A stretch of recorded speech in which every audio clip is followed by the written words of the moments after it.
Hi everyone, welcome back to Crochet Rocks. My name's Tracy, and as you can see I've made a little swatch, so I'm going to show you how I'm going to make the border of my chunky mile a minute blanket.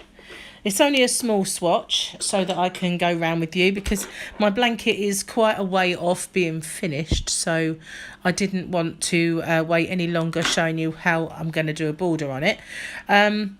And so also, a little confession, I managed to leave my 8mm crochet hook at home, so I'm using a 7. So I'll just try to crochet that little bit looser around the outside because I was working on the swatch yesterday at my house and I've left it at home. So I've got another skein of the outside contrasting yarn it's making the outside of the strips, and I've got a bit of this. Well, I've got quite a lot of this actually, but that should be enough just for this border. So I'm just going to pause the video for a second because I've forgotten my essential piece of equipment, which I keep my yarn in on the floor, and that's the laundry basket. So bear with me 1 second.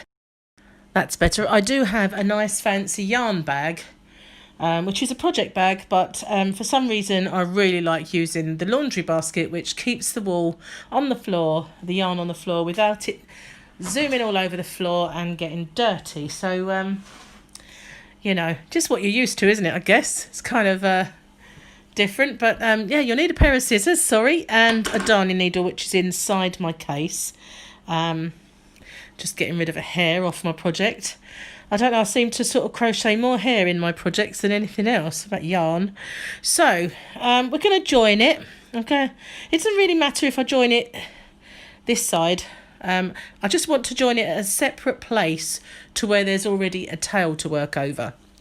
So I do have this amount left over from working yesterday, but I'm going to start a new ball because it may not be enough, and I don't want to make it another join because that would just get confusing. So, oh look, I found my crochet hook. I stuck it in the yarn ball. That's good. So I shall be using the correct size. I can remember doing it now, but I couldn't remember doing it before. I'll put it down to the fact that I'm not very well. I've got an ill brain. So just pulling out some yarn. And so with the border, it's already got a nice chunky border around it anyway that comes around each strip. So I'm going to join it here. This is our peak end, so we've got this whole section, so I'm going to join it round about there and right at the beginning of that peak. I think that would be a nice place to do a little join. And so I'm just going to chain 1. Now, I'm not one for massive ornate borders, so I like to keep mine quite simple. So I'm just going to go all the way around with a row of double crochet in the UK, which is a single crochet for those in the US. And I believe that's the only terminology there is, US and UK. So I'm just going to go all the way around very simply. Then when I get to the peak, which I'm at now, I'm going to do 3 in there.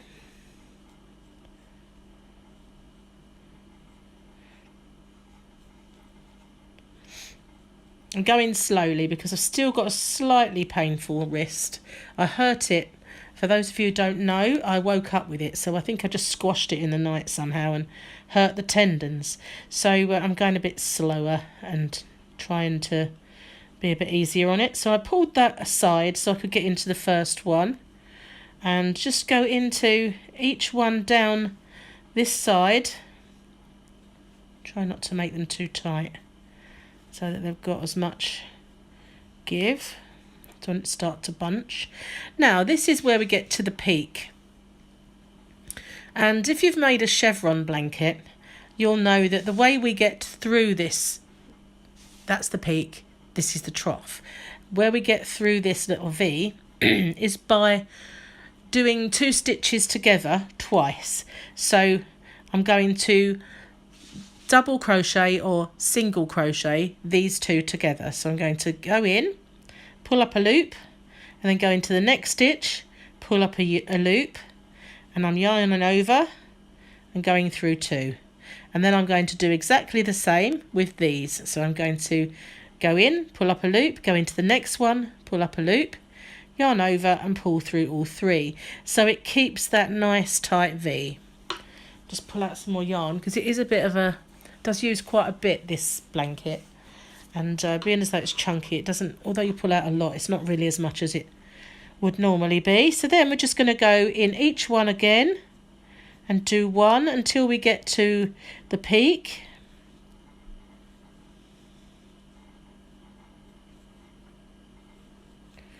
And once we get there again, we're going to do 3. Just to turn that little peak corner. And then we're going to do exactly the same thing as we did in this one, all the way down to the little trough part, peaks and troughs. There we are.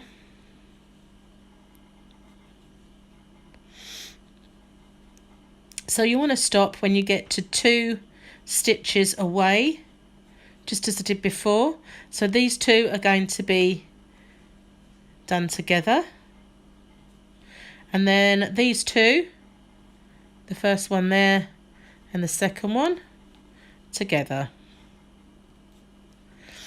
And that's what happens. It just makes that little V nice and tidy. And then we're going to go all the way again to the top of our peak. And I'm going to go all the way around this blanket, or this little swatch. So I'll be going all the way around my blanket, which is a little way off of being done. We'll pull that aside so I can get into the first one. Otherwise it starts to pull if you don't get the right amount of stitches. It might pull over a little bit. Now when I get along this side, we turn the corner again now when we get to this one here. So instead of doing 3, I'm just going to do 2, and that should be enough because it's not a definite corner, it's a slant. Now I'm going to work over this tail and just go in every stitch all the way along the side. So that one was a join, and they're always a little bit harder to see where the actual stitch is. I'm going to zoom in, hopefully it won't deviate off the camera, which can sometimes happen when it's zoomed too much. So just go in each one all the way along the side until we get to our other end, which are again the same as before with the peaks and the troughs. There's probably a better term for it, but I can't remember it at this moment. I'll just snip off those loose ends later. So if I pull that out and I just show you, at the moment this is what we've got. I'll zoom back out again. And it's just tidying it up nicely and keeping this sort of chevron type edging. And we excuse me, it's just going along each one now all the way around. So I'm going to pause the video and I'm going to meet up with you again when I get back to the start, because if you need to see this part again, you can just rewind it to this part. But it's basically you stop, you do 3 in your corner, sort of your turning point here, and then you stop when you've got 2 stitches remaining. Do 2 together, 2 together, all the way up, 3, all the way down, 2 together, 2 together, and I'll meet you back at the start once you've done all that. Okay, so I'm all the way back to the start and there's my first stitch. So I've got one more there, and just as I did with the turning places, I'm doing that extra one in there, and then I'm just going to join with a slip stitch into that stitch there to complete that round. Now I'm going to end off this colour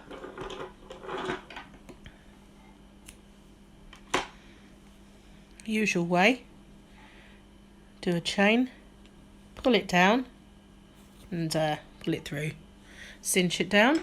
Now that is a fairly nice little border. That's around the wrong way. So no, it's not. It was the right way the first time. So you can, obviously it does need sort of like pulling into shape. It's a chunky blanket. So if you wanted to leave it like that, you could. But I'm going to go another round in this colour because I do like the way that finishes off a blanket. I quite often do that. I'll either take a colour or a multiple colour of all the colours that are in the blanket and just do an edging. You might have seen that on my Rainbow Rocks baby blanket, where I used a multicoloured yarn which had more or less all of the colours in the blanket just to go all the way around the outside. And sometimes I think that looks really effective, and as these colours are in the blanket, this is the exact yarn, it will look nice. So I'm just going to join that yarn in 1 second, and just bear with me because I need to blow my nose. Sorry about that. I have to do that more often than I'd like. So I'm going to get on the right side of the blanket, which is this side. Now, as you know, I don't like joining too many ends at one time, so I'm going to join it here. So this time I'm going to join it at the opposite end of the peak. So here, go through both of the loops and just join your yarn however you like. So I'm going to just do one chain with both ends. That's the working yarn and the tail. And then I'm going to do a single crochet in each stitch around. Now the first one has 3, so don't worry about that, but it doesn't matter. I did kind of do a little experiment with the half treble, so that's half double in the US, and I'll show you. This is what they look like. So if you wanted to do this, then by all means you can. I'll just show you what they look like. Obviously you may have different yarn. I know some people have managed to get this yarn, but it gives you a slightly larger, more raised border, but I quite like it just doing it in the single crochet in US, double crochet in the UK, which is what we've been doing. So it's insert and pull through both. Well, there's obviously 3 for my first one, but then just go in and do 1 stitch all the way around. And when we get back to this point, remember you need another stitch in there because it's that slight bend, just as we did in the previous round. Don't need 3 because it's not an absolute corner, but it is just a little bend. But I think this looks quite effective when you've got these colours just from the inside drawn out to the outer border. I really like the way it looks. Sometimes if it's a thinner yarn, I might do it with a single row like this, and then a crab stitch row going the opposite way, because it will give that little kind of roll effect. And I've even done a half treble, half double in a crab stitch. That looks quite nice.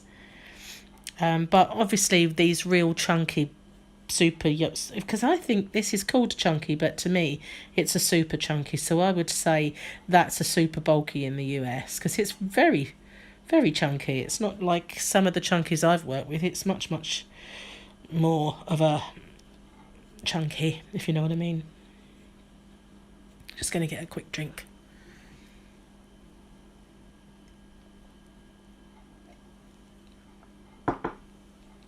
Must admit, I do feel a little bit better today. Couldn't speak this morning. It's getting a little bit better throughout the day. So now I'm at that edge where I'm going up this is my first peak, so I'm going to do 2 in this next one, and now I'm going to work over, if I can get it in, going to work over that yarn. So I'm going to do 2 in there just to keep that line, and then 1 as we go up the peak,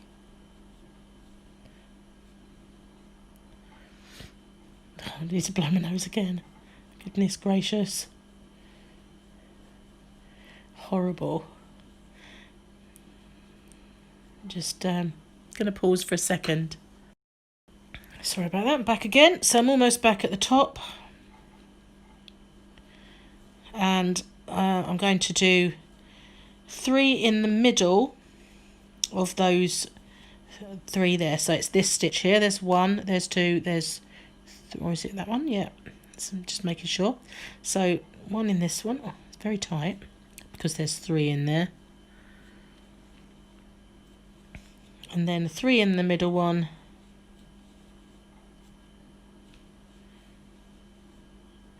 Just to turn that corner. And then 1 until we get down to the bottom of our little valley, trough, whatever you want to call it. So now I'm at the bottom 2 stitches, and as it's the final row, if you want to see what it looks like, just going in each one, or maybe just doing 1 joining pulled together there, that's fine, because it's the final round. And I'm just going to cut that off in a moment, that end, get rid of it out the back, and go all the way up the side of this peak. And I'll pull it aside for a second and I'll have a look. That looks fine to me, that looks good. So I'll leave it like that. I don't know actually. I think it looks fine. I'll practice on this one, and if it looks better the other way, I'll go back. So, and in the top, again. So that's the middle one. Looks middle. It's quite tight. And then all the way down the other side.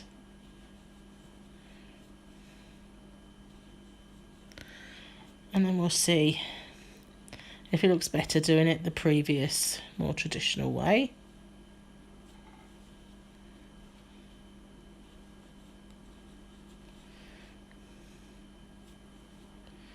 We'll compare the 2. And we'll settle on one way. I'll do. So here we are. I think it looks better that way with the border, and it does like that. So we'll go back and we'll follow suit. It just looks a little bit neater on the last round. I thought it would. So 1 in there, and then 1 and 1. Pull them together and back up the other side.